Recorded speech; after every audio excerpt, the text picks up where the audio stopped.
Bonjour, j'aimerais à travers cette vidéo vous laisser un petit message pour aider les personnes. Pour moi c'est un peu dur d'en parler en tant que grande sœur, mais en même temps je me dis il faut que je le fasse parce que je me dois d'en parler. Et si ça peut aider d'autres personnes à protéger, j'aimerais que du coup ça puisse se mettre en place et que l'on puisse aider davantage les personnes autour de nous. Vous allez me dire mais de quoi tu veux parler en fait dans ta vidéo? Donc en fait je vais vous expliquer la situation. Il y a pas très longtemps je vous avais dit que j'avais emménagé dans mon nouvel appartement avec mon copain. Et voilà, donc j'ai deux petites sœurs voilà, j'ai ma toute petite sœur qui a 14 ans et qui est maintenant au collège et qui est en 4ème il me semble. Oui, en 4ème, c'est ça, que je me trompe pas. Je sens que si elle regarde cette vidéo elle va dire tu sais pas encore en quelle classe je suis. Voilà, il y a pas très longtemps elle est venue une semaine en vacances chez moi avec mon copain.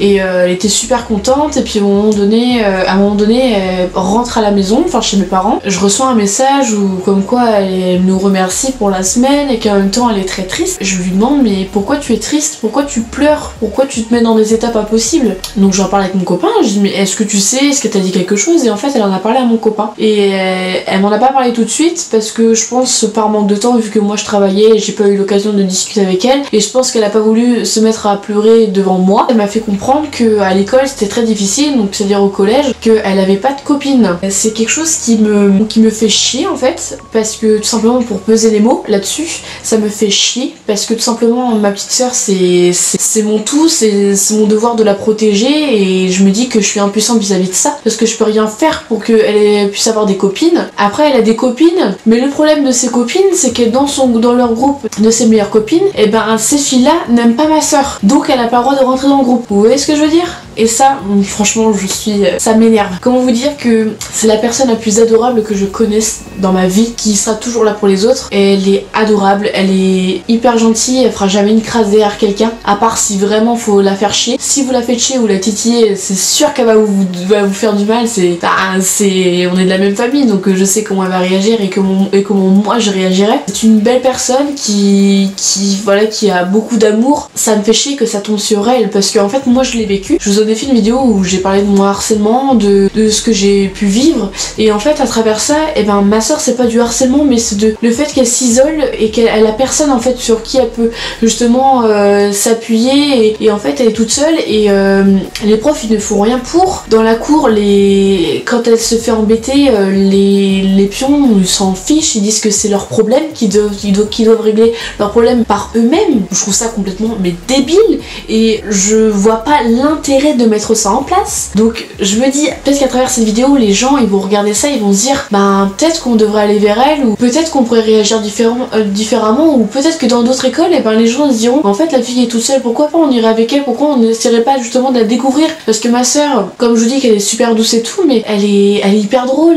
elle est très sociable, enfin elle montre qu'elle est timide, c'est normal, c'est la première approche, mais une fois que tu la connais, que tu creuses profondément en la personne, tu découvres une belle personne qui est unique, qui est magique et qui a, comment vous dire, elle a une super belle personnalité et voilà, elle adore la cuisine, elle adore le dessin, elle adore les photos, elle est unique, sincèrement, c'est ma petite sœur et ça me fait chier qu'elle vive ça au quotidien, parce que elle se lève le matin, elle a la boule au ventre d'aller à l'école parce qu'elle sait qu'elle va se retrouver toute seule dans la cour, dans la classe, et que pourtant c'est une fille qui travaille énormément en cours, qui adore apprendre, elle a toujours été comme moi en fait. Ma petite sœur c'est moi mais en plus jeune, et quand je vois qu'elle est malheureuse vis-à-vis du collège, je me dis ma mince, parce que moi je veux pas ça, je veux pas qu'elle subisse la même chose que moi j'ai vécu. Moi j'ai vécu pire qu'elle, mais justement je veux que ça s'arrête, qu'on arrête de laisser les enfants seuls dans la cour. En fait en regardant cette vidéo, vous grande sœur ou grand frère, et que vous savez que votre petite sœur ou votre petit frère, parce que ça peut être une fille mais en même temps un garçon, que vous savez qu'il est tout seul dans la cour, s'il vous plaît ne le laissez pas. Je veux dire, moi maintenant je suis plus du tout proche de ma famille, c'est à dire que je suis loin au niveau de je suis loin en fait de mes parents, enfin ma famille famille sont en Bretagne, moi je suis dans le Calvados et c'est hyper loin. Du coup, la seule moyen de communication c'est le téléphone, c'est les appels vidéo. Elle va montrer toujours qu'elle a le sourire, mais au fond derrière je sais qu'elle est brisée parce qu'elle a personne sur qui elle peut compter. Elle a juste, elle peut revoir sa meilleure amie que en dehors de ses autres copines du groupe, parce que les filles du groupe c'est des vraies pestes et qui peuvent pas accepter ma soeur. Et ça veut dire qu'on fasse justement des différences entre les autres. Je veux dire, on est tous différents et c'est ça qui est beau, parce que justement on apporte toute notre créativité, notre différence, et c'est là que ça forme justement un groupe magique. J'arrive pas à vous trouver la suite des mots, mais je veux que vous sachiez que vous êtes tous uniques dans la vie et que il faut que vous en soyez fiers. Justement, c'est beau d'être unique, d'être tous différents, c'est beau et il en faut. Je veux dire, heureusement qu'on n'a pas tous la même couleur des cheveux, heureusement qu'on n'a pas tous toute la même corpulence. Heureusement, parce que sinon on s'ennuierait.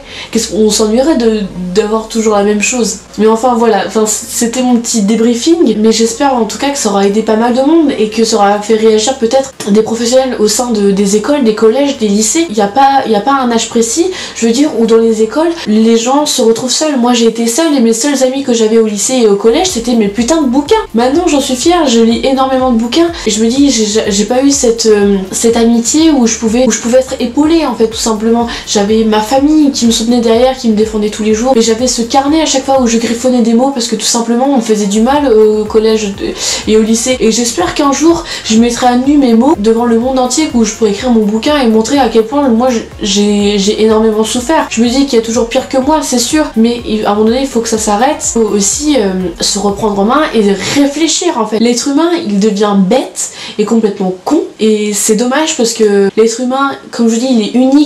Justement, il faut qu'on accepte la différence, il faut qu'on aille vers les autres. Ne laissez jamais personne toute seule, s'il vous plaît, dans la cour. Allez vers la personne, parlez avec lui, discutez, échangez et justement créez des liens qui sont magiques. Vous verrez, ça ira beaucoup mieux, parce que là, la génération qu'on a maintenant, justement, il faut leur montrer qu'il faut aller vers les copains, qu'ils sont tout seuls. Moi, je suis dans la petite enfance et j'essaye au maximum justement de pousser les enfants à aller vers les autres et de ne pas laisser un enfant tout seul. Il faut déjà montrer dès le plus jeune âge qu'il faut passer ce cap là et accepter la couleur de peau, la couleur des cheveux, parce que voilà, maintenant il y a de la discrimination, il y a du racisme et c'est ouf. Faut arrêter ça, faut arrêter.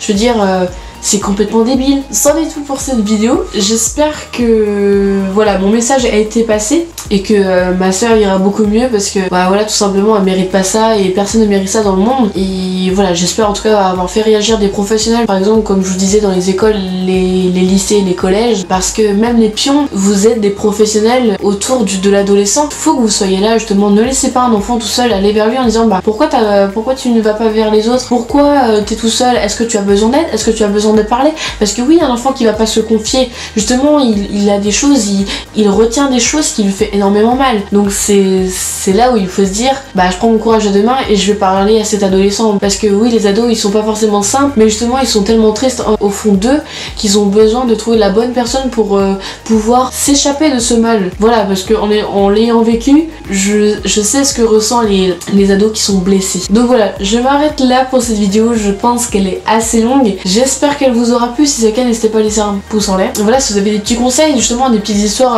à me raconter, comment c'était votre adolescence, collège, lycée, école, ou comment ça se passe actuellement au collège ou au lycée, racontez-moi tout dans les commentaires. Et puis j'espère qu'en tout cas ma petite soeur se fera des amis sur laquelle elle peut compter en tout cas. Merci d'avoir regardé cette vidéo, je vous retrouve très vite dans une prochaine vidéo, je vous fais d'énormes bisous, bye.